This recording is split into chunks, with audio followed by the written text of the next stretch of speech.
నా పేరు Chandu. Last year ఇదే టైంలో ఐఏఎస్ సెలెక్ట్ అయ్యాను. సహస్ర అంటే చాలా ఇష్టం.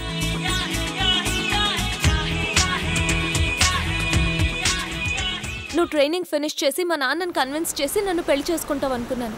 ఈ ఐఏఎస్ని మళ్ళీ సంపాదించగలను, కానీ అమ్మ నాన్నని ఇప్పుడు కాకపోతే మళ్ళీ కలవడం కష్టం. కానీ నీకు జాబ్ లేకపోతే మా నాన్న నీకు ఇచ్చి పెళ్లి చేయరు.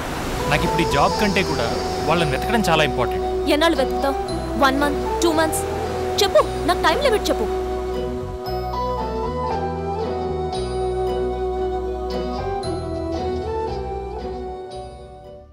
కానీ మా అమ్మని కలిసిన తర్వాత నాకేం మాట్లాడాలో తెలియదు.